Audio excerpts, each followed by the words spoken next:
नमस्कार, वंदे मातरम प्यारे साथियों। मैं विक्रम वर्मा आपका तहे दिल से स्वागत करता हूं आपके अपने YouTube channel online study with Vikram पर। तो प्यारे साथियों, आप सभी स्वस्थ होंगे, मस्त होंगे और अपनी अपनी तैयारी में व्यस्त होंगे। और इसी तैयारी को और मजबूत और शानदार और दमदार बनाने के लिए हम कर रहे हैं कक्षा 10 की पुस्तक राजस्थान का इतिहास एवं संस्कृति। जैसा कि प्यारे साथियों आप सभी को पता है कि इस बुक से लाइन टू लाइन क्वेश्चन अधीनस्थ बोर्ड के द्वारा पूछे गए हैं 2024 और 2025 में जितने भी एग्जाम हुए। आपने देखा पशु परीक्षर का जो एग्जाम हुआ था, जेल प्रहरी का जो एग्जाम हुआ था, आरएएस के भी एग्जाम में यहीं से क्वेश्चन पूछे गए थे। और अब जो लाइब्रेरियन पीटीआई का जो एग्जाम हुआ है प्यारे दोस्तों, उसी में भी इस पुस्तक से क्वेश्चन पूछे गए हैं लाइन टू लाइन। आप पेपर उठाकर देख लीजिए, आपको अपने आप पता चल जाएगा। और इसी पुस्तक को हम लाइन टू लाइन करने वाले यानी व्याख्या सहित मैं आपको करवाने जा रहा हूं इसी चैनल के माध्यम से।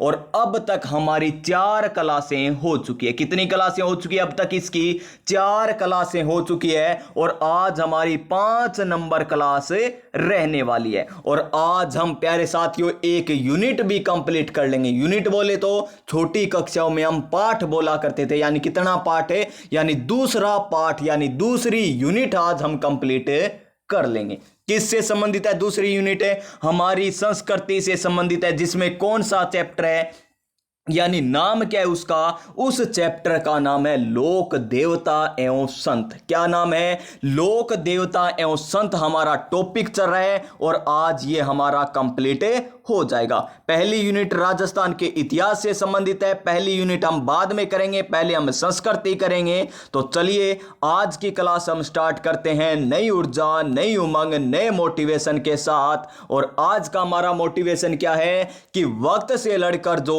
नसीब बदल दे इंसान, वही जो अपनी तकदीर बदल दे।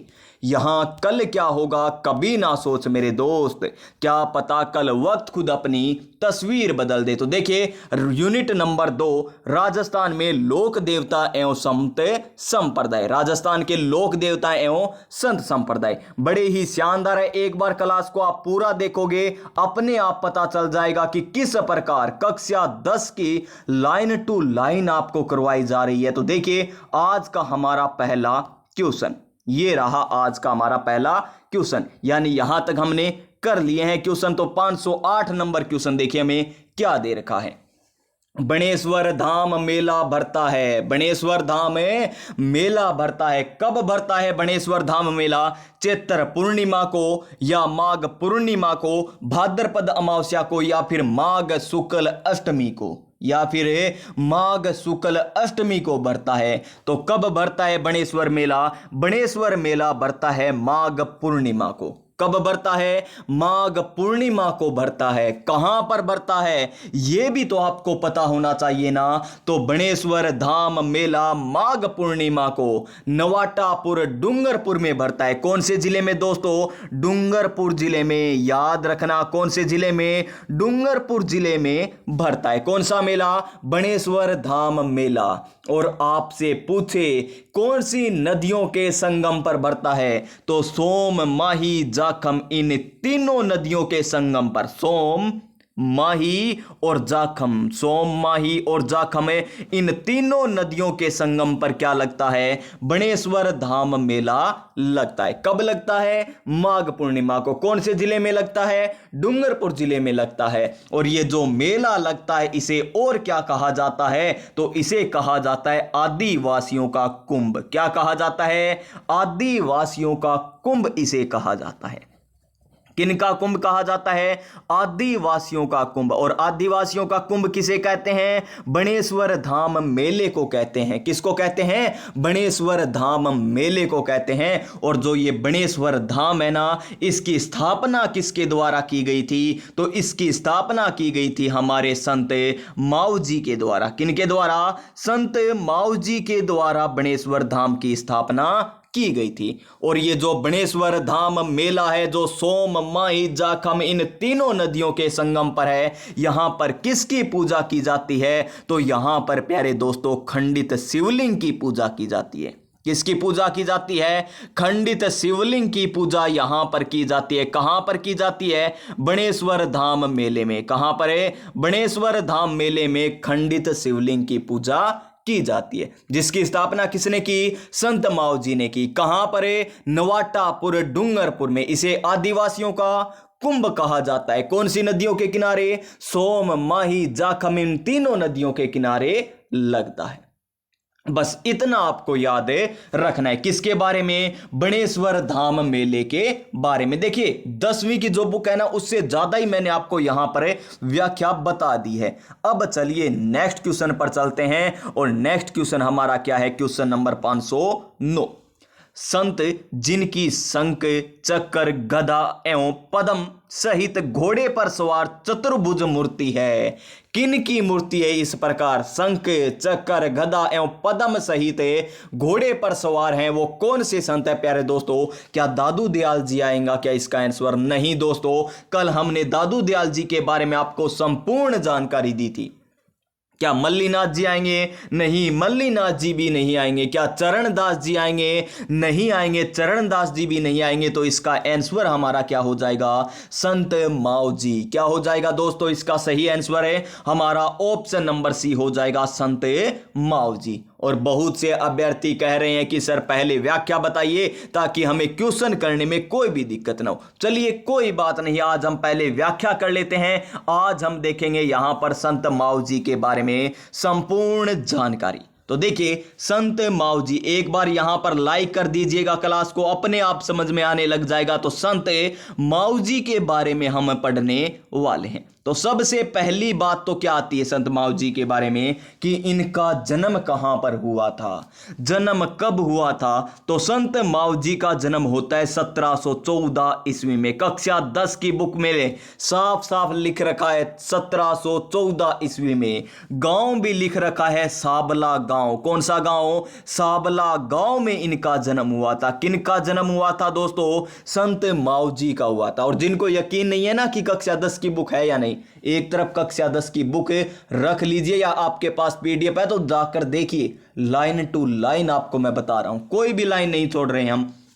देखिए ये हो गया 1714 में क्या जन्म हो गया, किनका? संत माऊ जी का। कौन से गांव में? साबला गांव में हो गया। अब देखिए इनके बाद संत माऊ जी को ज्ञान की प्राप्ति कब हुई थी? ज्ञान की प्राप्ति कब होती है संत माऊ जी को? तो माघ शुक्ल एकादशी को। कब होती है? माघ शुक्ल एकादशी को। माघ शुक्ल एकादशी को संत माऊ जी को क्या होती है? माघ शुक्ल एकादशी को ज्ञान की प्राप्ति होती है। किसकी प्राप्ति होती है? ज्ञान की प्राप्ति होती है। किन्हें होती है? संत माऊ जी को होती है। कब होती है? माघ शुक्ल एकादशी। लेकिन सन भी तो आपसे पूछ सकता है ना एग्जामिनर, संवत पूछ सकता है, तो वो आपको कक्षा 10 में दे रखा है 1784। क्या दे रखा है? 1784 दे रखा है। उसके बाद देखिए ज्ञान तो प्राप्त हो गया, लेकिन तपस्या कहां पर की थी यह भी आपको पता होना चाहिए। तो संत माऊ जी ने तपस्या की थी बणेश्वर धाम में। कहां पर है? बणेश्वर धाम में इन्होंने क्या की थी? तपस्या की थी। और बणेश्वर धाम के बारे में तो मैंने आपको सारी बातें बता दी है कि सोम, माही, जाखम तीनों नदियों के किनारे नवाटापुर डूंगरपुर में आदिवासियों का कुंभ, ये बातें मैंने बताई है। खंडित शिवलिंग की यहां पर पूजा की जाती है। स्थापना किसके द्वारा? संत माऊ जी के द्वारा की गई थी।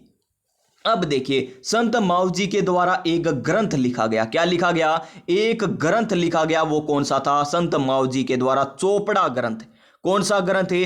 चोपड़ा ग्रंथ लिखा गया था। कौन सा ग्रंथ लिखा गया?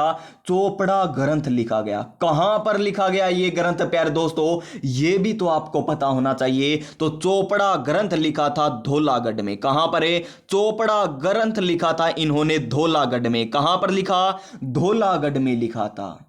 धौलागढ़ में ग्रंथ तो लिखा था, लेकिन संत माऊ जी को कागज किसने दिया था? ये कक्षा 10 की बुक में दे रखा है इतनी गहराई से कि संत माऊ जी को चोपड़ा ग्रंथ लिखने के लिए जो कागज थे वो किसने लाकर दिए थे, या किन की सहायता से इन्हें प्राप्त हुए थे? तो ये दिए थे लसाड़ा गांव के एक कौन है?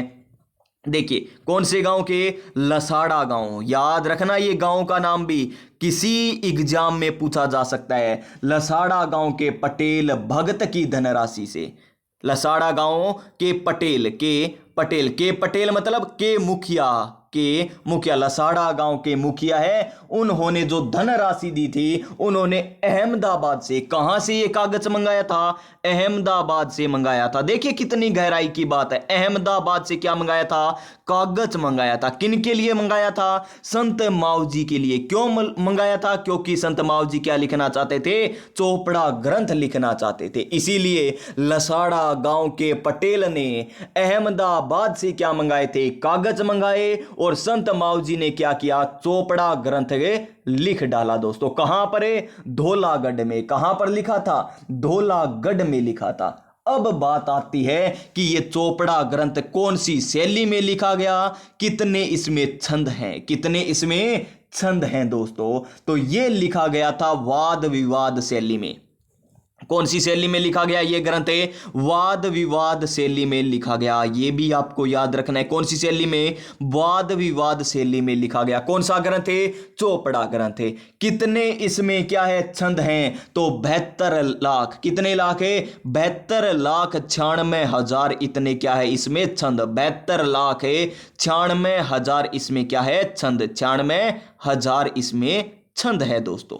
देखिए इतनी व्याख्या बता दी। अब इतनी तो याद है ना। और ये जो चोपड़ा ग्रंथ है ना, ये चोपड़ा ग्रंथ बाहर कब निकाला जाता है, यानी मंदिर से बाहर या मंदिर में कब रखा जाता है दोस्तों? कौन सा ग्रंथ है? चोपड़ा ग्रंथ मंदिर में कब रखा जाता है, या हम बात करें पढ़ने के लिए बाहर कब निकाला जाता है? तो दीपावली के दिन निकाला जाता है। यहां पर लिख दे क्या? दीपावली के दिन निकाला जाता है। दीपावली के दिन निकाला जाता है। और देखें दीपावली के दिन तो निकाला जाता है, लेकिन इसका वाचन कब किया जाता है? दीपावली के दिन तो बाहर निकाला जाता है और वाचन किया जाता है मकर संक्रांति को। कब किया जाता है? मकर संक्रांति को इसका वाचन किया जाता है। मकर संक्रांति को इसका वाचन किया जाता है। और संत मावजी के द्वारा एक आंदोलन भी चलाया गया था। क्या चलाया गया था? एक आंदोलन भी चलाया गया था। उस आंदोलन का नाम क्या है? उसका नाम है लसाड़िया आंदोलन। कौन सा आंदोलन है? लसाड़िया आंदोलन। किसने चलाया? संत मावजी ने चलाया था। बस इतनी बातें आपको याद रखनी है। और एक बात और रह गई दोस्तों, संप्रदाय। क्या रह गई? संत मावजी के द्वारा कौन सा संप्रदाय चलाया गया था? तो यहां पर लिख लीजिए निष्कलंक संप्रदाय। कौन सा संप्रदाय? निष्कलंक संप्रदाय। ये होते हैं शॉर्ट नोट्स। देखिए संत मावजी के बारे में सारी जानकारी आ गई। यहां पर जितनी भी जानकारी है वो सारी जानकारी यहां पर आ गई है दोस्तों। क्या आ गई है? यहां पर जानकारी आ गई है। बस इस तरीके से आपको शॉर्ट नोट्स बनाने हैं। और अब देखिए आप पढ़ोगे ना, देखिए संत मावजी तो 1714 क्या है? जन्म। कहां पर है? साबला गांव में। ज्ञान कब प्राप्त हुआ? माघ शुक्ल एकादशी संवत की बात करें 1784। निष्कलंक क्या है? संत मावजी के द्वारा चलाया गया संप्रदाय। तपस्या कहां पर की? बणेश्वर धाम में इन्होंने क्या की थी? तपस्या की थी। और बणेश्वर धाम साबला में ही क्या बना हुआ है? इनका मंदिर भी बना हुआ है। ठीक है। और देखिए इनका ग्रंथ कौन सा है? चोपड़ा ग्रंथ है। कौन सी शैली में है? वाद विवाद शैली में। कितने छंद है? 72,96,000 है। कहां पर लिखा था ये चोपड़ा ग्रंथ? धौलागढ़ में लिखा था। और ये लिखने के लिए कागज कहां से मंगाए गए थे? अहमदाबाद से मंगाए गए थे। किन्होंने मंगाए थे? लसाड़ा गांव के जो पटेल है उनके द्वारा ये मंगाए गए थे। और जो चोपड़ा ग्रंथ है बाहर कब निकाले जाते हैं? ये दर्शन हेतु मंदिर में रखा कब जाता है? तो ये दीपावली के दिन रखा जाता है, या दीपावली के पर्व पर रखा जाता है। मकर संक्रांति के दिन क्या होता है? वाचन होता है। मकर संक्रांति के दिन क्या होता है? इसका वाचन होता है। बस इतना आपको याद रखना है संत मावजी के बारे में। अब देखिए इनके बारे में किस किस प्रकार क्वेश्चन बनेंगे। सारे क्वेश्चन अब आपको आएंगे, लेकिन एक और रह गया ना। क्या रह गया? चलिए इसको क्वेश्चन में ही बता देते हैं। बाकी सभी हमने बातें देख ली है। देखिए 510 नंबर क्वेश्चन। भगवान विष्णु के 10वां अवतार कल्कि के रूप में प्रसिद्ध संत हैं? कौन से संत हैं 10वें अवतार के रूप में? तो 10वां अवतार भगवान विष्णु का कौन सा है? कल्कि अवतार है, जो कलयुग में आने वाला है। प्यारे साथियों, कलयुग वर्तमान में चल रहा है और ये प्रसिद्ध संत इसी के रूप में जाने जाते हैं। कौन है? संत माओ जी, यानी ऑप्शन नंबर ए। और ऑप्शन नंबर ए हमें क्या कहता है? अब की बार सरकारी नौकरी हमारी है सरकार। फिर देखिए नेक्स्ट क्वेश्चन, 511 नंबर क्वेश्चन है कि संत माओ जी का प्रमुख मंदिर है, कहां पर है? जहां पर इनका जन्म हुआ था। जन्म कहां पर हुआ था? साबला गांव में हुआ था। कब हुआ था साबला गांव में? तो इनका जन्म हुआ था 1714 में। 1714 में यहीं पर इनका क्या बना हुआ है? मंदिर बना हुआ है। तो इस क्वेश्चन का right answer option number C हो जाएगा। फिर देखिए 512 नंबर क्वेश्चन क्या है? संत माओ जी ने लसाड़ा गांव के पटेल भगत, कौन है? पटेल भगत की धनराशि से, कहां से? अहमदाबाद से कागज मंगवा करें नामक स्थान पर 5 बड़े ग्रंथ लिखे थे जिन्हें चोपड़ा कहा जाता है। 5 बड़े ग्रंथ लिखे जिन्हें क्या कहते हैं? चोपड़ा कहा जाता है। कहां पर लिखे थे? अभी आपको बताया है दोस्तों, धौलागढ़ नामक स्थान पर लिखे थे। कौन से स्थान पर लिखे थे? धौलागढ़ नामक स्थान पर लिखे थे। कागज किसने मंगवाया? लसाड़ा गांव के पटेल भगत ने अपनी धनराशि से मंगवाया था। कहां से मंगवाया था? अहमदाबाद से मंगवाया था। और इस क्वेश्चन का राइट आंसर हमारा ऑप्शन नंबर बी हो जाएगा। फिर देखिए 513 नंबर क्वेश्चन क्या है? 513 नंबर क्वेश्चन है माओ जी द्वारा लिखित चोपड़ा में छंद है। चोपड़े है ना जो लिखा गया है वाद विवाद शैली में जो लिखा गया है, कितने छंद है इसमें? तो 72,96,000, यानी ऑप्शन नंबर ए, यानी अब की बार सरकारी नौकरी हमारी है सरकार। फिर देखिए नेक्स्ट क्वेश्चन, समझ में आ रहा है ना? अब तो देखिए नेक्स्ट क्वेश्चन क्या है? 514 नंबर क्वेश्चन है कि माओ जी के चोपड़ा किस शैली में लिखे गए हैं? कौन सी शैली में लिखे गए हैं? क्या संदूकड़ी में लिखे गए? नहीं, संदूकड़ी भाषा में तो संत दादू जी के क्या लिखे हुए? ग्रंथ लिखे हुए।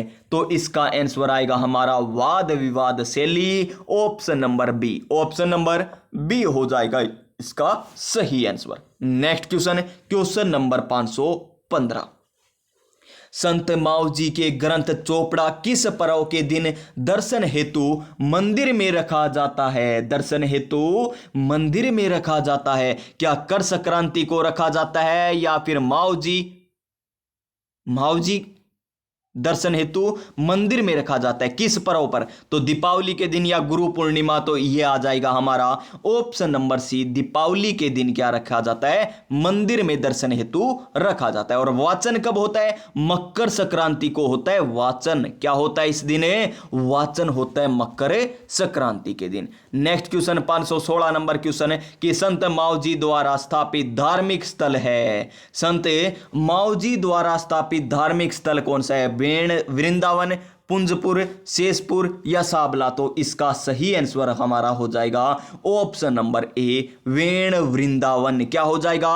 वेण वृंदावन हमारा आंसर हो जाएगा option number A. Next question देखिए, अलग भी क्वेश्चन आपको जितनी मैंने व्याख्या बताई है उससे अलग 2 क्वेश्चन मिल चुके हैं, यानी यहां पर हमें और भी फायदा होने वाला है क्वेश्चन करने का। व्याख्या के साथ साथ क्वेश्चन करने का भी हमें फायदा मिलेगा और क्वेश्चन किस प्रकार पूछा जा सकता है इसका भी हमें फायदा मिल रहा है यहां पर। फिर देखिए 517 नंबर क्वेश्चन, संत माओ जी द्वारा स्थापित संप्रदाय कौन सा है? अभी आपको बताया था निष्कलंक संप्रदाय, ऑप्शन नंबर बी। और कल्कि का तो ये अवतार हैं, कल्कि के रूप में अवतार माना जाता है। और भगवान विष्णु का 10वां अवतार, भगवान विष्णु का 10वां अवतार कौन है? कल्कि। और कल्कि के रूप में किन्हें माना जाता है? संत माओ जी को माना जाता है। और इस क्वेश्चन का राइट आंसर हमारा ऑप्शन नंबर बी हो जाएगा, ऑप्शन नंबर बी हो जाएगा। नेक्स्ट क्वेश्चन 518 नंबर क्वेश्चन क्या है 518 नंबर क्वेश्चन? देखिए हमारा 518 नंबर क्वेश्चन दे रखा है, सत्य कथन का चयन कीजिए। इस प्रकार क्वेश्चन आए ना तो मान के चलिए आपके पेपर का लेवल बड़ा शानदार है। अगर इस प्रकार क्वेश्चन पूछ ले कि निम्न में से सत्य कथन कौन सा है, निम्न में से असत्य कथन कौन सा है, तो प्यारे दोस्तों देखिए यहां पर इस क्वेश्चन का आंसर क्या होगा कि संत माओ जी का जन्म 1714 ईस्वी में साबला गांव में हुआ था। ये बात एकदम सही है। क्या है? ये बात एकदम सही दे रखी है। फिर देखिए संत माओ जी बनेश्वर धाम में तपस्या की थी, बिल्कुल सही है। इन्होंने कहां पर तपस्या की थी? बनेश्वर धाम में इन्होंने क्या की थी? तपस्या की थी। उसके बाद नेक्स्ट देखिए संवत 1784 ईस्वी में माघ शुक्ल एकादशी के दिन इन्हें क्या होता है? ज्ञान का प्राप्त हो जाता है। क्या हो जाता है? ज्ञान मिल जाता है। यानी ज्ञान की प्राप्ति कब हो जाती है इन्हें? माघ शुक्ल एकादशी को। यानी ऑप्शन नंबर यहां पर यह भी कथन क्या हो जाएगा? सही। यानी तीनों के तीनों कथन हमें सही दे रखे हैं, तो ऑप्शन नंबर डी आ जाएगा हमारा राइट आंसर। क्या आ जाएगा दोस्तों? ऑप्शन नंबर डी हमारा राइट आंसर आ जाएगा। तो अब तो सभी को याद हो गए ना संत माओ जी के बारे में जितने भी क्वेश्चन पूछे जा सकते हैं वो बता दिए, और व्याख्या किस प्रकार पूछी जा सकती है वो भी आपको बता दिया, और शॉर्ट नोट्स आपको किस प्रकार बनाने होते हैं वो भी मैंने आपको बता दिया है दोस्तों। अब चलिए नेक्स्ट क्वेश्चन पर हम चलते हैं, और नेक्स्ट क्वेश्चन हमारा क्या है देखिए लीजिए आपकी स्क्रीन पर 519 नंबर क्वेश्चन। फूलडोल मेला किस संप्रदाय की प्रमुख विशेषता है? देखिए अभी मैंने आपको क्या क्या बताया है। आज आपको एक ही संप्रदाय बताया, कौन सा? निष्कलंकी संप्रदाय। क्या उसमें मैंने फूलडोल मेले की चर्चा की थी? क्या नहीं की थी ना। यानी यहां पर निष्कलंक नहीं आएगा। और मैंने आपको दादू पंथी के बारे में पूरी जानकारी बता दी कि ये कितनी शाखाओं में था, उत्तरादे विरक्त, ये शाखाएं के बारे में बताया, किन के द्वारा प्रवर्तित ये था प्यारे साथियों संप्रदाय, ये भी मैंने आपको बताया। तो दादू पंथी भी नहीं आएगा। क्या निरंजनी संप्रदाय आएगा? नहीं, ये भी सर आपने हमें बता रखा है कापड़ोद नागौर में हरिदास जी का जन्म हुआ था, उन्होंने निरंजनी संप्रदाय की स्थापना की थी। गाडा नागौर में, गाडा डीडवाना नागौर में क्या है? इसकी प्रधान पीठ बनी हुई है। तो यह भी नहीं होगा। तो इस क्वेश्चन का राइट आंसर हमारा हो जाएगा ऑप्शन नंबर ए। क्या हो जाएगा? ऑप्शन नंबर ए हो जाएगा। और ऑप्शन नंबर ए हमें क्या कहता है? अब की बार सरकारी नौकरी हमरी है सरकार। अब की बार सरकारी नौकरी हमरी है सरकार। ऑप्शन नंबर ए राम सनेही संप्रदाय। नेक्स्ट क्वेश्चन, उससे पहले यहां पर मैं आपको बता देता हूं, यहां पर व्याख्या किसकी? राम सनेही संप्रदाय की व्याख्या बता देता हूं। किसकी व्याख्या बता देता हूं मैं यहां पर? राम सनेही संप्रदाय की व्याख्या आपको मैं बता देता हूं। इसकी प्रधान पीठ किसकी? राम सनेही जो संप्रदाय है इसकी प्रधान पीठ कहां पर है दोस्तों? इसकी प्रधान पीठ है शाहपुरा भीलवाड़ा में। कहां पर है? शाहपुरा भीलवाड़ा में इसकी प्रधान पीठ है, शाहपुरा भीलवाड़ा। देखिए सारे बता रहा हूं मैं नवीनतम जिलों के अनुसार और पुराने जिलों के अनुसार। अभी नए तो नवीनतम जिलों का कोई क्वेश्चन पूछा गया है और नए ही 2025 तक क्वेश्चन पूछा जाएगा प्यारे साथियों। अब देखिए ये जो फूलडोल मेला है ना ये कब लगता है? ये तो हमें पता चल गया कि ये राम सनेही संप्रदाय से संबंधित है, लेकिन ये फूलडोल मेला लगता कब है? तो ये लगता है चैत्र कर्षण। कब है? चैत्र माह में लगता है। और चैत्र कर्षण द्वितीया से लेकर चैत्र कर्षण द्वितीया से लेकर पंचमी तक मेला लगता है। चैत्र कर्षण द्वितीया से लेकर पंचमी तक ये मेला लगता है। चैत्र कर्षण द्वितीया से चैत्र कर्षण पंचमी तक मेला लगता है। कौन सा? फूलडोल मेला। पटवार के एग्जाम में क्वेश्चन पूछा गया था कि फूलडोल मेला किस माह में लगता है? चैत्र, फाल्गुन या फिर माघ माह में, या फिर आपको दे देगा कार्तिक माह में। तो कौन से माह में लगता है? ये लगता है प्यारे साथियों चैत्र माह में। कौन से माह में? चैत्र माह में। कौन सा मेला? फूलडोल मेला। किस संप्रदाय से संबंधित है? राम सनेई संप्रदाय से संबंधित है। और राम सनेई संप्रदाय की प्रधान पीठ या कहां पर स्थित है? तो शाहपुरा भीलवाड़ा में स्थित है। और शाहपुरा भीलवाड़ा में राम सनेई संप्रदाय की स्थापना कब हुई थी? तो 1760 ईस्वी में हुई। कौन सी ईस्वी में? 1760 ईस्वी में हुई। किन के द्वारा हुई थी? राम किशन के द्वारा। सर राम किशन कौन आ गए? तो प्यारे साथियों आपको मैं बता देता हूं राम किशन कौन है। राम किशन है रामचरण जी। कौन है? रामचरण जी। आपने ये नाम जरूर सुना है। क्या सुना है? रामचरण जी। रामचरण जी के द्वारा क्या की गई थी? राम सनेई संप्रदाय की स्थापना 1760 ईस्वी में शाहपुरा भीलवाड़ा में की गई। और रामचरण जी के बचपन का नाम क्या था? तो बचपन का नाम था राम किशन। क्या था? राम किशन इनके बचपन का नाम था। क्या था? राम किशन इनके बचपन का नाम था। किनका नाम था राम किशन? ये था रामचरण जी का। तो ये भी आपको पता चल गया। और देखिए दोस्तों अभी व्याख्या खत्म नहीं हुई है, बहुत व्याख्या चलने वाली है। आपको पता चल गया कि राम सनेई संप्रदाय की प्रधान पीठ कहां पर है, ये पता चल गया। और किसने स्थापना की? रामचरण जी ने की। रामचरण जी के द्वारा की गई थी। रामचरण जी के द्वारा की गई। अब बात आती है कि इन्होंने कौन सा ग्रंथ लिखा? जिस प्रकार संत माऊजी के द्वारा चोपड़ा ग्रंथ लिखा गया था, उसी प्रकार रामचरण जी के द्वारा कौन सा ग्रंथ लिखा गया? अणबे वाणी। कौन सा ग्रंथ लिखा गया? अणबे वाणी। अणबे वाणी ग्रंथ लिखा गया था। कौन सा ग्रंथ लिखा गया? अणबे वाणी ग्रंथ लिखा गया था। अणबे वाणी। अब बात करेंगे रामचरण जी का जन्म कब हुआ, कहां पर हुआ था। तो चलिए मैं आपको बता देता हूं रामचरण जी का जन्म कब होता है। तो इनका जन्म होता है सोडा गांव में। कौन से गांव में? सोडा गांव में इनका जन्म होता है। सोडा गांव में होता है माघ शुक्ल 14 को। माघ शुक्ल। अब देखिए माघ शुक्ल हमने पहले भी पढ़ा था, लेकिन वहां पर पढ़ा था एकादशी। ज्ञान की प्राप्ति हुई। किन को प्राप्ति हुई थी? संत माऊजी को। इस प्रकार अगर कोई भी आता है ना माघ महीने का, एक बार रिवीजन करके देखिए माघ में क्या हुआ था। माघ पूर्णिमा को बणेश्वर धाम मेला लगता है। माघ, और हमने देखा था माघ माह में क्या हुआ था? माघ शुक्ल एकादशी को संत माऊजी को ज्ञान की प्राप्ति हुई। और माघ शुक्ल माह में माघ शुक्ल 14 को, माघ शुक्ल 14 को किसका जन्म होता है? रामचरण जी का जन्म होता है, जिनका बचपन का नाम राम किशन था। इनकी माता का नाम क्या था? इनके पिता का नाम क्या था? इनके गुरु का नाम क्या था? तो देखिए इनके माता का नाम तो था देवजी। क्या था? देवजी इनकी माता का नाम था। पिता का नाम क्या था? भक्तराम। पिता का नाम क्या था? भक्तराम इनके पिता का नाम था। इनके गुरु का नाम क्या था दोस्तों? करपाराम। क्या नाम था?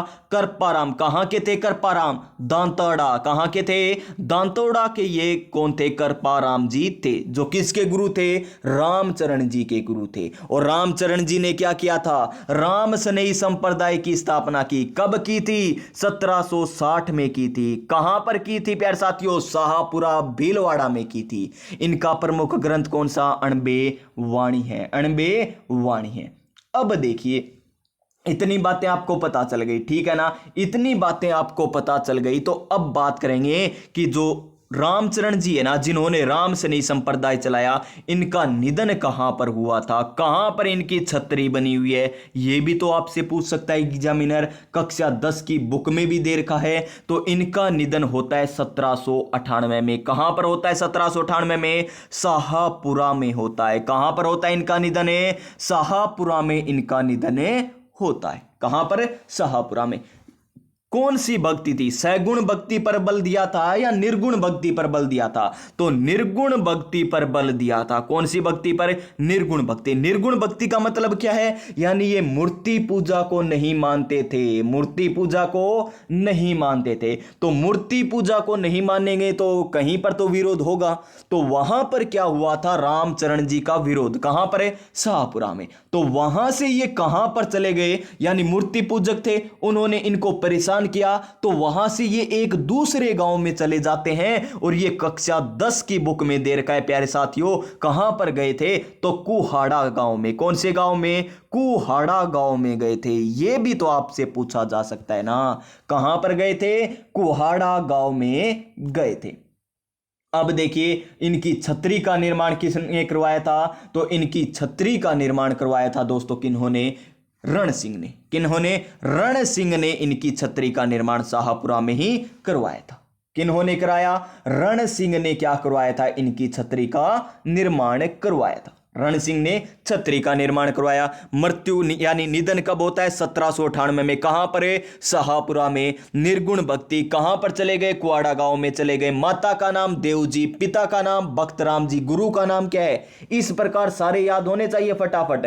गुरु का नाम करपाराम जी। ये हुए प्यारे साथियों हमारे रामचरण जी, जिन्होंने क्या की थी? राम स्नेही संप्रदाय की स्थापना की थी।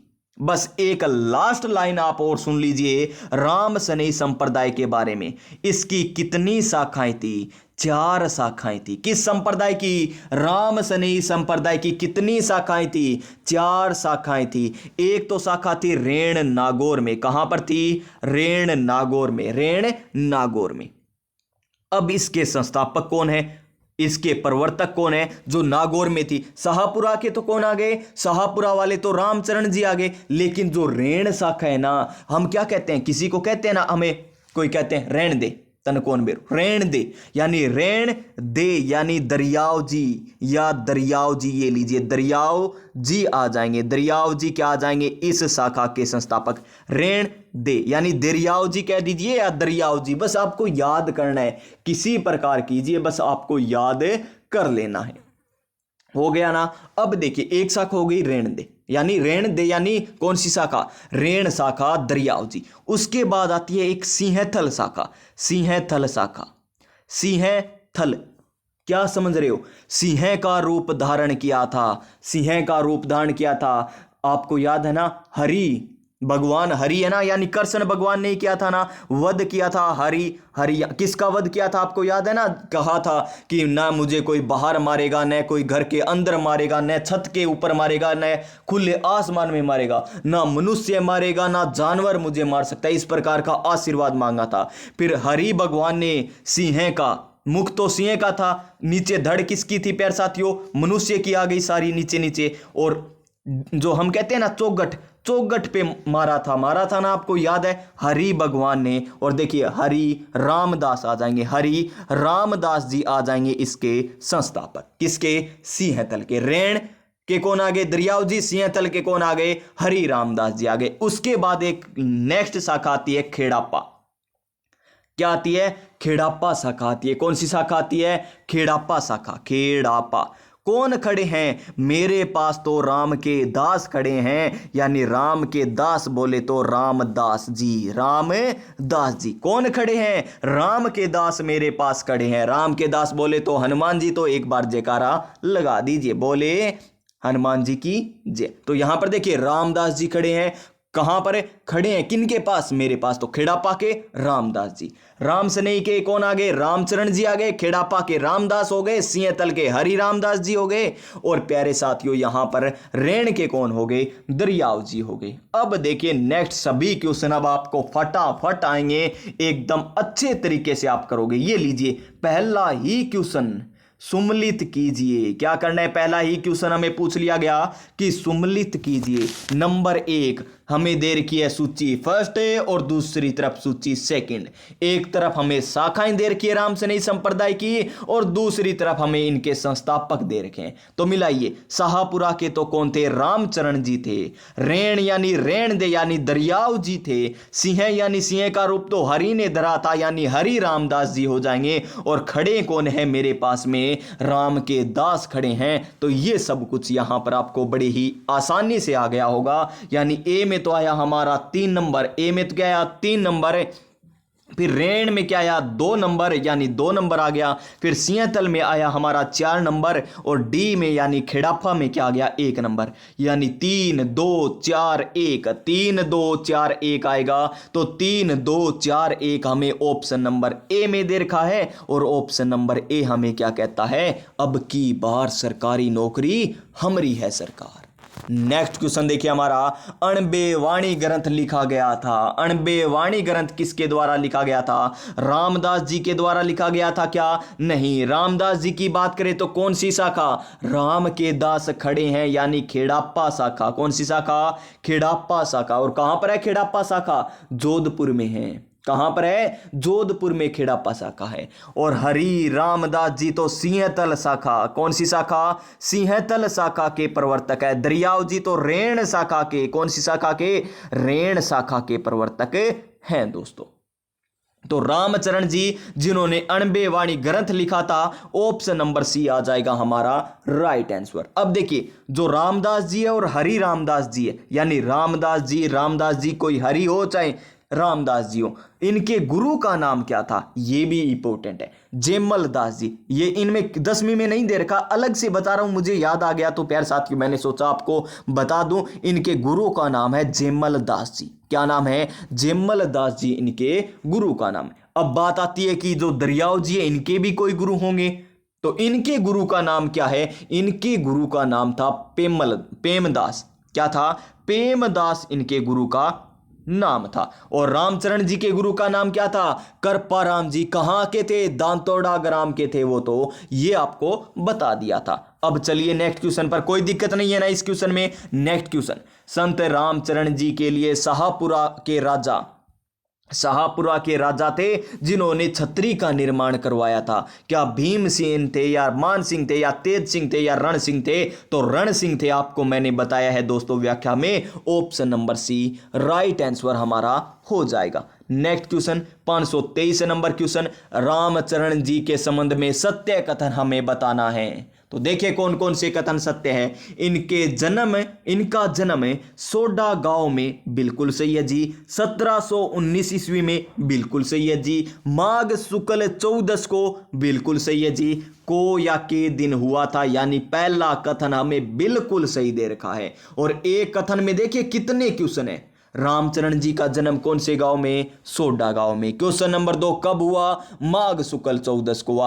और कब हुआ? ये ना दे, हिंदू वर्ष ना दे तो 1719 ईस्वी में हुआ, ठीक है ना। उसके बाद देखिए भक्त राम और देव जी के घर वैश्य कुल में इनका जन्म हुआ था। कौन से कुल में? वैश्य कुल में। माता का नाम देव जी, पिता का नाम भक्त राम जी, यानी ये कथन भी क्या है? सत्य दे रखा है। बचपन का नाम भूल मत जाना रे, यानी बचपन का नाम है राम किशन था। बचपन का नाम भूल मत जाना, क्योंकि एग्जाम में पूछा जाता है। राम किशन जी इनके बचपन का नाम था। इनके गुरु का नाम करपाराम जी जो दांतोड़ा से थे, यानी ये भी सही है। यानी चारों के चारों कथन सही दे रखे हैं। तो ऑप्शन नंबर डी आ जाएगा हमारा राइट आंसर। क्या आ जाएगा? Option number D. Next question लीजिए, समझ में आ रहा होगा सभी को। अगर प्यार साथियों समझ में आ रहा है ना, तो क्लास को लाइक जरूर जरूर जरूर कर देना, ताकि मुझे पता चल जाए कि आपको क्लास समझ में आई है या नहीं आई। फिर देखिए नेक्स्ट क्वेश्चन। नेक्स्ट क्वेश्चन क्या है? 1758 ईस्वी में, 1758 ईस्वी में के मेले में साधुओं के धर्म के प्रतिकूल व्यवहार को देखकर रामचरण जी ने, ये आपको मैंने व्याख्या में नहीं बताया ये, लेकिन क्वेश्चन में आ गया, यानी कोई लाइन नहीं छूटेगी, चाहे व्याख्या से हो चाहे क्वेश्चन से हो। तो देखिए 1758 ईस्वी में के मेले में, यानी वहां कोई मेला था, 1758 ईस्वी की बात हो रही है। और उस मेले में एक घटना हुई थी क्या, कि उनमें साधुओं के जो धर्म के प्रतिकूल व्यवहार था ना, वहां के जो साधु थे, उस मेले में जो साधु थे ना, उनको धर्म को देखकर, या उनके धर्म के जो प्रतिकूल व्यवहार है ना, उनको देखकर रामचरण जी ने सांसारिक मोह माया को त्याग कर वैरागी बन गए थे।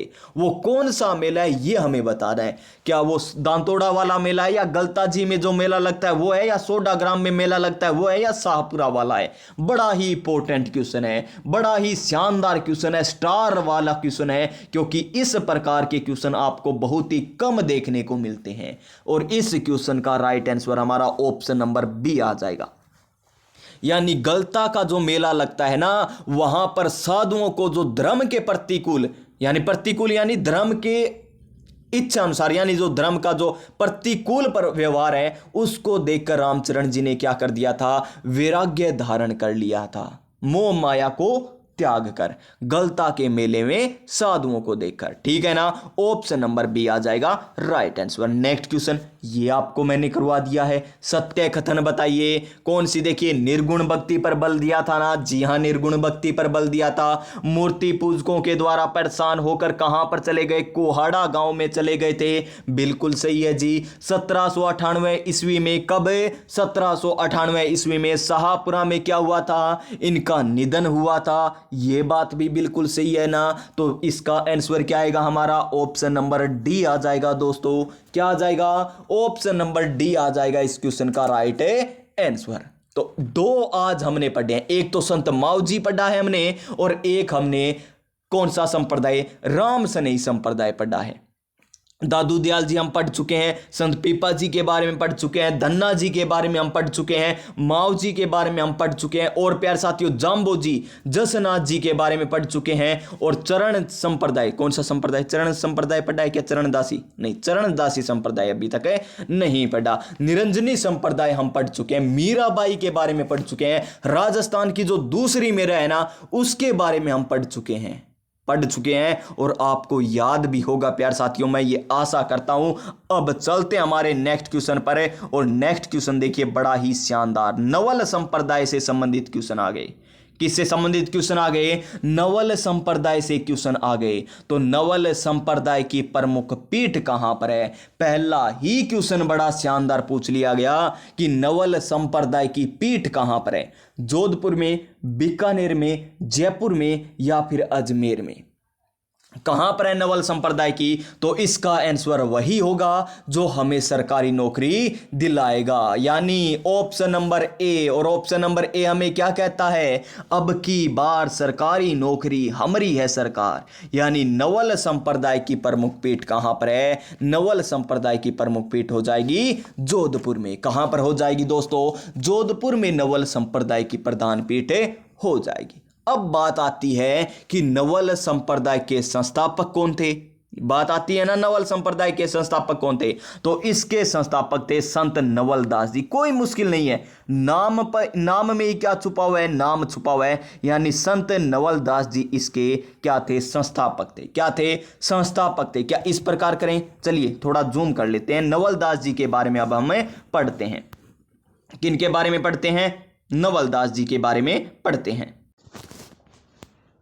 तो देखिए दोस्तों, नवल दास जी किसके बारे में पढ़ेंगे, नवल दास जी के बारे में हमें पढ़ते हैं, नवल दास जी के बारे में पढ़ते हैं। तो देखिए नवल दास जी बड़ा ही शानदार पॉइंट है और बड़े ही यहां पर क्वेश्चन पूछे जाते हैं नवल दास जी से। तो देखिए जो नवल संप्रदाय के संस्थापक है कौन है, नवल दास जी कह दीजिए या नवल राम, कुछ भी है, इनका नाम इसी प्रकार है नवल दास जी। तो देखिए इनका जन्म होता है हरसोलाव गांव में। कहां पर है, हरसोलाव गांव में, हरसोलाव गांव में इनका जन्म होता है। हरसोलाव गांव कहां पर है, नागौर में है। कहां पर है, नागौर में ये स्थान पड़ता है हरसोलाव, जहां पर किनका जन्म होता है, नवल संप्रदाय के संस्थापक नवल राम जी का हुआ था। जन्म कब हुआ था, 1840 में, भाद्रपद कृष्ण अष्टमी को। भाद्रपद और भी प्यारे साथियों आपको यहां पर बताए थे, भाद्रपद कृष्ण अष्टमी को क्या क्या बता रखा है, याद है ना आपको, जन्माष्टमी आती है ना, जाम्बो जी का जन्म भी इसी दिन, भाद्रपद कृष्ण अष्टमी को, इसी दिन नवल दास जी का जन्म हुआ, इसी दिन कृष्ण भगवान का जन्म होता है। इतनी बातें आपको बता रखी है भाद्रपद कृष्ण अष्टमी के बारे में। और भाद्रपद शुक्ल अष्टमी के दिन तो राधा जी का जन्म होता है। शुक्ल यानी गौरी और कृष्ण यानी काला। काला कौन थे प्यारे साथियों, भगवान कृष्ण थे। गौरी कौन थी, राधा थी। इसीलिए तो ये देख लीजिए जन्म के अनुसार आपको पता चल जाएगा। और इनके जो गुरु थे, गुरु कौन थे, इनके गुरु का नाम था कर्ता राम जी। कर्ता राम जी इनके गुरु का नाम था। क्या नाम था, कर्ता राम जी। और हमने राम सनेही में हमने देखा था 4 शाखाएं देखी थी, जिसमें थे जो शाहपुरा वाले थे रामचरण जी, उनके गुरु का नाम तो कृपाराम था। प्रेमदास जी किनके गुरु का नाम था? दरियाव जी का था। और जो हरि रामदास जी और रामदास जी थे उनके गुरु का नाम क्या था दोस्तों? उनके गुरु का भी नाम मैंने आपको बड़ी ही अच्छे तरीके से बताया था। याद है ना कौन थे गुरु का नाम? उनके गुरु का नाम क्या था बताइए आप कमेंट करके। और अभी बताया है मैंने, कोई ज्यादा देर भी नहीं हुई है, अभी बताए ना, तो कमेंट करके बताइए, देखते हैं आपको याद है या नहीं है। और क्लास के अभी करना है कमेंट, लास्ट तक नहीं जाना। लास्ट में तो मैं बताऊं आपको उनके गुरु का नाम क्या था। क्या अभी बता दूं? याद है ना आपको? तो देखिए अभी चलिए मैं बता ही देता हूं, आपको याद ही होगा दोस्तों, जयमल दास जी उनके गुरु का नाम था। ठीक है, आपको मुझे पता है याद है क्योंकि अभी आपने पढ़ा है जयमल दास जी। ठीक है, इनके गुरु का नाम करताराम जी हो गए। कौन सी भक्ति? निर्गुण भक्ति। कौन सी भक्ति? निर्गुण भक्ति से संबंधित। कौन सी भक्ति से? निर्गुण भक्ति से संबंधित थे। ठीक है, ये बात भी हो गई। कौन सा संप्रदाय? नवलदासी संप्रदाय चलाया। ठीक है जी, इतनी बातें हो गई। ग्रंथ कौन सा था? ग्रंथ भी पूछा जाता है। कौन सी भाषा में लिखा, यह भी आपसे पूछा जाएगा। तो इन्होंने ग्रंथ लिखा था मारवाड़ी भाषा में, क्योंकि जोधपुर से है तो मारवाड़ी भाषा आ जाएगी, तो मारवाड़ी भाषा में इन्होंने अपना ग्रंथ लिखा था। कौन से शासक थे जिनके ये समकालीन थे? कौन से शासक थे जिनके ये समकालीन थे दोस्तों? तो मानसिंह के ये समकालीन थे। मानसिंह शासक है ना जोधपुर के, उनके ये समकालीन थे। जिस प्रकार हमने पढ़ा था राव चुंडा के समकालीन कौन थे? राव चुंडा के समकालीन कौन थे? राव जोधा के समकालीन लोक देवताओं में पढ़ा था हमने। तेजा जी, मल्लीनाथ जी के बारे में हमने पढ़ा था। गोगा जी, रामदेव जी के बारे में पढ़ा था। रामदेव जी ने किन से युद्ध लड़ा था, गोगा जी ने किन से युद्ध लड़ा था, सब कुछ हमने पढ़ लिया है। यानी यहां पर हमने नवलदास जी के बारे में पढ़ लिया। तो अब देखिए हमारा नेक्स्ट क्वेश्चन क्या है। इसकी प्रधान पेट तो हमने बता दी, उसके बाद 527 नंबर क्वेश्चन। संत नवलदास जी जोधपुर महाराजा के समकालीन थे। मानसिंह के थे, अभी बताया है। कौन सी भाषा में अपने ग्रंथ लिखे? मारवाड़ी भाषा में लिखे। ऑप्शन नंबर डी हो जाएगा। उसके बाद देखिए, उसके बाद है महर्षि नवल राम के संबंध में सत्य कथन बताइए। चलिए सत्य कथन हम देख लेते हैं। लीजिए यहां पर आपको क्वेश्चन दे रखा है, सत्य कथन बताना है। नवल संप्रदाय के संस्थापक नवल राम या नवलदास जी का जन्म 1840 में विक्रमी संवत भाद्रपद कृष्ण अष्टमी को हरसोलाव गांव नागौर में हुआ था। यानी पहला कथन तो सही है। फिर देखिए इनके गुरु का नाम करताराम जी यानी रामानंद संप्रदाय से ये संबंधित थे। निर्गुण भक्ति पर बल दिया। इन्होंने सती प्रथा, पर्दा प्रथा, बाल विवाह का क्या भी किया था? विरोध भी किया था। यानी यहां पर चारों के चारों कथन क्या हो जाएंगे? हमारे सत्य हो जाएंगे। क्या हो जाएंगे? चारों के चारों कथन सत्य, यानी ऑप्शन नंबर डी हो जाएगा। नेक्स्ट क्वेश्चन, बस इतने ही है। अब चलिए नेक्स्ट संप्रदाय हमारा आ गया। कौन सा संप्रदाय? सर्वंगी संप्रदाय। ये प्यार साथियों पुरानी बुक है ना, पुराना जो एडिशन है उस बुक में नहीं मिलेगा, नया जो एडिशन है ना उस बुक में ये मिलेगा संप्रदाय। देखिए जितने संप्रदाय सभी आ गए, बस ये 2 क्वेश्चन बचे हैं। चलिए इनको भी हम कर लेते हैं। सर्वंगी संप्रदाय का केंद्र है सांगलिया दूध जी स्थित है। यानी जो सांगलिया है ना, ये कहां पर है? कौन से संप्रदाय से संबंधित है? ये सर्वंगी संप्रदाय से संबंधित है। और ये केंद्र है सिक्कर में। कहां पर है? सिक्कर में स्थित है। Option number B. और लास्ट संप्रदाय दे रखा है, आप देख लीजिए दूसरी यूनिट में यही संप्रदाय दे रखा है। और अगर आपने कक्षा 10 की दूसरी यूनिट अगर पढ़ रखी है ना, आपको अपने आप पता चल जाएगा कि सर आपने कोई भी सिंगल लाइन नहीं छोड़ी, आपने कुछ ज्यादा ही, कुछ नहीं बहुत ज्यादा बताया दोस्तों, बहुत ज्यादा मैंने आपको बताया है। ऑप्शन नंबर बी आ जाएगा। और अब देख लीजिए इस क्वेश्चन की संपूर्ण व्याख्या, 531 नंबर क्वेश्चन अपने आप व्याख्या कर देगा। सर्वंगी संप्रदाय के संबंध में सत्य कथन बताइए। पूरा जितना देर का है ना कक्षा 10 की, ये यहां पर प्रश्न के रूप में, कथन के रूप में आपको दे दिया। स्थापना लक्कड़ दास जी महाराज 1649 ईस्वी में की थी। बिल्कुल सही है जी। अनुयायियों के द्वारा अभिवादन के रूप में जय साहब का क्या किया जाता है? यहां पर जय साहब बोलते हैं। अभिवादन कोई मिलता है ना, क्या कहते हैं? जय साहब। क्या कहते हैं? जय साहब जी, जय साहब, जय साहब। हम कहते हैं ना राम राम जी कहते हैं, उसी प्रकार ये कहते हैं जय साहब। क्या कहते हैं? जय साहब कहते हैं। उसके बाद आश्रम में प्रत्येक महीने अमावस के दिन और पूर्णिमा के दिन सत्संग होता है। प्रत्येक महीने चेत, माह, वैशाख, जेठ, आषाढ़, जितने भी माह 12 के 12 हमेशा अमावस और पूर्णिमा को सत्संग होता है। यहां बाबा खीवा दास महाविद्यालय संचालित है। कौन सा महाविद्यालय संचालित है? खींवादास महाविद्यालय संचालित है। और इस कार्य हेतु KR नारायण के पीठाधीश्वर खींवादास जी को क्या मिला है? यहां पर है राष्ट्रपति के द्वारा सम्मानित किया गया था। किनके द्वारा? राष्ट्रपति के द्वारा सम्मानित किया गया। यानी यहां पर सारे कथन सही है। ऑप्शन नंबर डी हो जाएगा हमारा सही आंसर।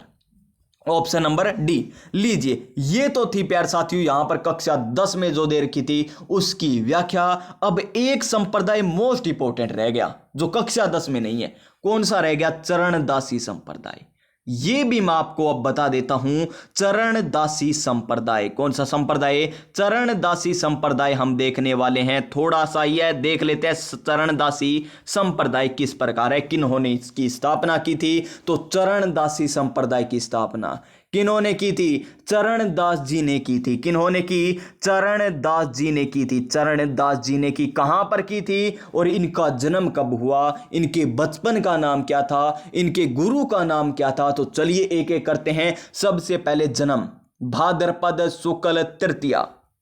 जन्म कब होता है? भाद्रपद शुक्ल तृतीया को, भाद्रपद शुक्ल तृतीया को इनका जन्म होता है। कहां पर होता है? डेहरा गांव में होता है। डेहरा गांव कहां पर है? अलवर जिले में स्थित है। डेहरा गांव अलवर में इनका जन्म होता है। इनकी माता का नाम क्या था दोस्तों? इनकी माता का नाम था कुंजी बाई या कुंजो बाई। कुंजी बाई कह दीजिए इनकी माता का नाम। और इनके पिता का नाम, इनके पिता का नाम क्या था? तो मुरलीधर हैं। मुरलीधर इनके पिता का नाम था। किनके? चरणदास जी के। और इनके गुरु का नाम क्या था? सुखदेव। इनके गुरु का नाम क्या था? सुख देने वाले, यानी सुखदेव। सुखदेव इनके गुरु का नाम था। अब देखिए, ये जो संप्रदाय है चरणदासी द्वारा, जो चरणदासी संप्रदाय चलाया गया, कब चलाया गया और कितने नियम वाला है? तो 42 नियम वाला संप्रदाय है।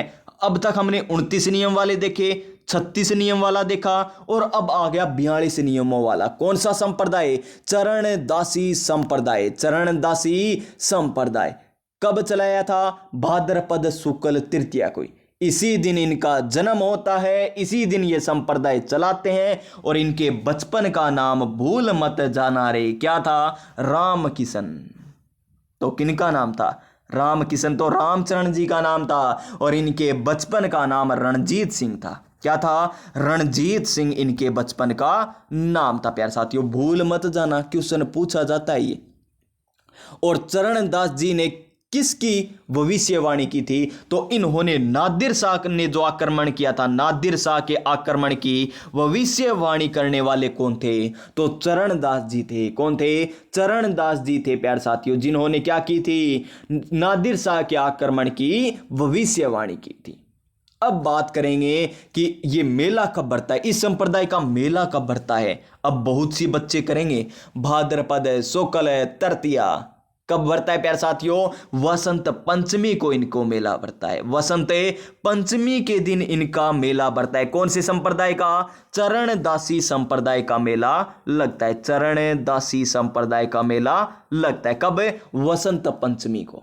वसंत पंचमी को। अब बात आती है कि ग्रंथ कौन कौन से थे? जिस प्रकार अणबे वाणी हमने ग्रंथ देखा था, चोपड़ा ग्रंथ देखा था, तो इनके ग्रंथ कौन कौन से हैं? तो नंबर 1 ज्ञान सर्वोदय।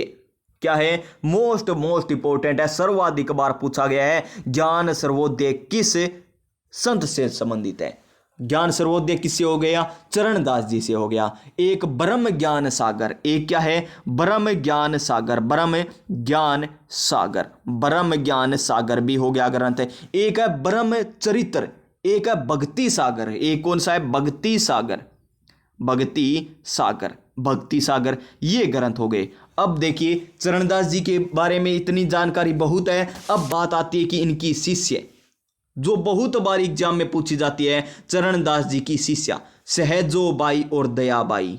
सहजोबाई और दयाबाई इनकी शिष्या थी। सहजोबाई और दयाबाई क्या थी? इनकी शिष्या थी। और इन दोनों का ही जन्म कहां पर होता है? डेहरा गांव अलवर में होता है। कहां पर होता है? डेहरा गांव अलवर में होता है। अब सहजोबाई की जो ग्रंथ है वो भी पूछे जाते हैं। सहजोबाई के ग्रंथ कौन कौन से थे? तो सहजोबाई के ग्रंथ, एक तो इनके नाम पर ही है सहज प्रकाश। क्या हो जाएगा, सहज प्रकाश हो जाएगा। एक कौन सा, शब्द वाणी, एक क्या है, शब्द वाणी, शब्द वाणी हो जाएगा। और एक ग्रंथ हो रहा है दोस्तों, वो कौन सा है, एक ग्रंथ है 16 तिथि। कौन सा, 16 तिथि, 16 तिथि, तिथि, ये इनके क्या है, ग्रंथ है। किनके हैं, सहजोबाई के। तो दयाबाई के भी है क्या दोस्तों, जी हां, दयाबाई के भी ग्रंथ है। तो विनय मल्लिका और दयाबोध, विनय मल्लिका, विनय मल्लिका और दयाबोध, विनय मल्लिका एंड दयाबोध, दयाबोध, ये इनके ग्रंथ है। सभी के आपको मैंने ग्रंथ बता दिए, शिष्यों के ग्रंथ बता दिए, और यहां पर चरणदास जी के भी बता दिए। संत माऊ जी हमने पढ़ लिया, रामचरण जी हमने पढ़ लिया, और हमने दादू दयाल जी, जाम्बो जी, जसनाथ जी और पीपा जी के बारे में पढ़ा था हमने।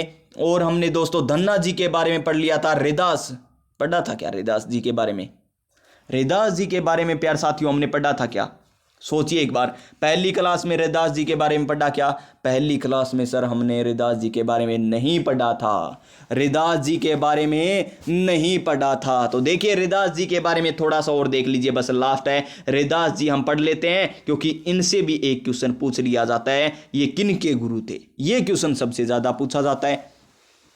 रैदास जी, इनके बचपन का नाम क्या था, रविदास, इनके बचपन का नाम क्या था, रविदास। इनके गुरु का नाम क्या था दोस्तों, ये भी तो पूछा जाता है ना, इनके गुरु का नाम क्या था, ये देखिए, किनके, रैदास जी के गुरु का नाम, तो इनके गुरु का नाम था रामानंद, रामानंद, रामानंद इनके गुरु का नाम था। और रैदास किनके गुरु थे, रैदास गुरु थे प्यारे साथियों मीरा के, रैदास किनके गुरु थे, मीरा के गुरु थे। और इनकी जो वाणी है ना, वो क्या कहलाती है, पर्ची कहलाती है। क्या कहलाती है, पर्ची कहलाती है। वाणी क्या कहलाती है, पर्ची। और इनके द्वारा एक संप्रदाय चलाया गया इन्हीं के नाम पर, रायदासी संप्रदाय। कौन सा संप्रदाय चलाया गया था, रायदासी संप्रदाय चलाया गया था, रायदासी संप्रदाय चलाया गया था। किनके द्वारा, रैदास जी के द्वारा चलाया गया था। और ये जीविका किस प्रकार चलाते थे, बड़ी ही यहां पर प्यारे साथियों, बड़ी ही यहां पर बात कही गई है कि ये जूते बनाया करते थे।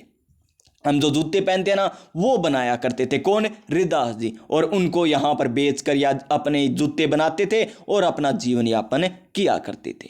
रैदास के बचपन का नाम बता दिया, और इनके गुरु का नाम बता दिया, और प्यारे साथियों किनके गुरु थे ये बता दिया मैंने। और हाँ, एक बड़ी लाइन बड़ी इंपॉर्टेंट है कि रैदास जी को है ना, रैदास जी को कबीर ने क्या कहा है, रैदास जी को कबीर ने क्या कहा है, तो कबीर ने कहा है संतों का संत। क्या कहा है, संतों का संत। संत रैदास को कहा जाता है संतों का संत।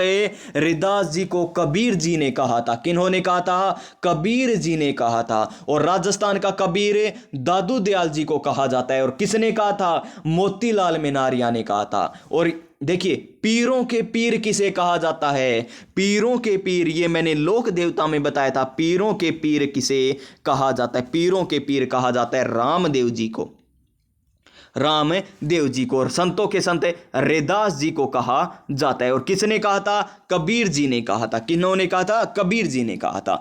चलिए ये बात भी होगी। और इनका एक जो सव्य का लिखा हुआ एक जो है, कहते हैं ना, वो प्रसिद्धि बहुत है, कहे रैदास चमारा मन चंगा तो कठौती में गंगा। ये बात किनके द्वारा कही गई थी, रैदास जी के बारे में कही गई थी, कही गई, रैदास जी ने कही थी ना, या मन चंगा तो कठौती में गंगा, मन चंगा तो कठौती में गंगा। प्रभु जी तुम चंदन हम पानी, जाकी अंग अंग बास समानी। प्रभु जी तुम धन बन हम हमोरा, जैसा चितवन चंद चकोरा, जैसा चितवन चंद चकोरा। ये किसने कहा था, संत रैदास जी ने कहा था दोस्तों। लीजिए यहां पर हमारे कंप्लीट होता है कौन सी यूनिट है, यूनिट नंबर 2। यूनिट नंबर 2 हमारी कंप्लीट हो गई है दोस्तों। कौन सी, लोक देवता, लोक देवता एवं संत संप्रदाय, एवं संत संप्रदाय, ये हमारी क्या हो गई है, यूनिट कंप्लीट हो गई। संप्रदाय, संप्रदाय यूनिट कंप्लीट हो चुकी है। अब हम करेंगे यूनिट नंबर 3। क्या करेंगे, यूनिट नंबर 3 करने वाले हैं। और यूनिट नंबर 3 देख लीजिए कौन सी यूनिट हमारी रहने वाली है, मेले व त्योहार। कौन सी, मेले व त्योहार हमारी रहने वाली है यूनिट नंबर 3, जो हम पढ़ेंगे प्यारे साथियों कल से। और आज की क्लास आपको किस प्रकार लगी है, आज की क्लास आपको किस प्रकार लगी कमेंट करके जरूर बताना। आज की क्लास किस प्रकार लगी, क्लास को लाइक कर देना, चैनल को सब्सक्राइब कर लेना, अपने दोस्तों के पास जरूर शेयर कर देना इस क्लास को। और देखिए मेले व त्योहार गणगौर से चलेंगे, तीज त्योहारा बावड़ी ले डूबी गणगौर, सुना है ना आपने, वहां से यहां से हम स्टार्ट करेंगे। और कितने क्वेश्चन है देख लीजिए, बड़े शानदार क्वेश्चन है। इस प्रकार एक एक लाइन यहां पर लिखी गई है सभी क्वेश्चनों की। देखिए क्योंकि ये कक्षा 10 में छोटे ही देर की है, छोटे यानी लगभग 6-7 पेज होंगे प्यारे साथियों इस चैप्टर के ज़्यादा से ज़्यादा, और 590 नंबर तक ये चले जाएंगे। उसके बाद देखिए वस्त्र और आभूषण 11 की 11 यूनिट करेंगे। क्या करेंगे? 11 की 11 यूनिट हम करने वाले हैं दोस्तों। पहली यूनिट हम लास्ट में करेंगे, पहले हम 2 से लेकर 10 नंबर यूनिट करेंगे और लास्ट में हम पहली यूनिट करेंगे, क्योंकि ये पहली यूनिट है, इतिहास से संबंधित है और इतिहास हम लास्ट में कर लेंगे।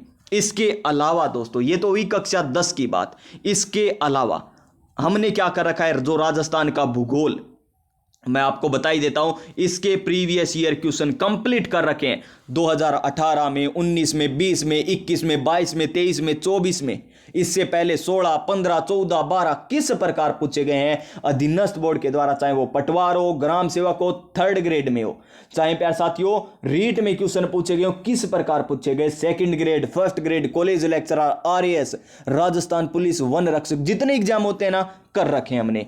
और कला संस्कृति प्लेलिस्ट बनी हुई देख लेना। कला की बात करें तो इसके भी प्रीवियस ईयर क्वेश्चन हमने कर रखे हैं। इतिहास की हम बात करें तो इसके भी प्रीवियस ईयर क्वेश्चन हमने कर रखे हैं। बस राजवंश को छोड़कर, राजवंश कुछ एक किए और कुछ एक हमने नहीं किए थे दोस्तों, ये सच्चाई है, हमने पूरे नहीं। 1857 की क्रांति कर रखी है, प्रजामंडल, एकीकरण, ये सभी कर रखे हैं, जनजातीय आंदोलन हो गए, राजनीतिक हो गए, हमारे जो समाचार पत्र है इन सभी के कर रखे हैं। राजवंश सभ्यता के कर रखे हैं, राजवंश के कम कर रखे हैं हमने, बस मेवाड़ कर रखा है या मारवाड़, 2 ही कर रखे हैं शायद मेरे हिसाब से। और इसके अलावा संविधान की और मैं बता देता हूं कंप्लीट लगभग 14 या 15 क्लास है दोस्तों। 14 या 15 क्लास में संपूर्ण व्याख्या सहित, व्याख्या सहित आपको मैंने करवा रखा है, तो वो क्लास आप देख सकते हो नोट्सों के माध्यम से। जो पेड कोर्स होते हैं ना, नोट्स होते हैं, चाहे वो उत्कर्ष हो, बूस्ट, कोई भी कोचिंग हो, सभी के एक में लिख रखे हैं। तो प्यारे साथियों स्वस्थ रहिए, मस्त रहिए, अपनी अपनी तैयारी में व्यस्त रहिएगा। मिलेंगे नेक्स्ट क्लास में नई ऊर्जा, नई उमंग, नए मोटिवेशन के साथ। जब तक जय हिंद, जय भारत।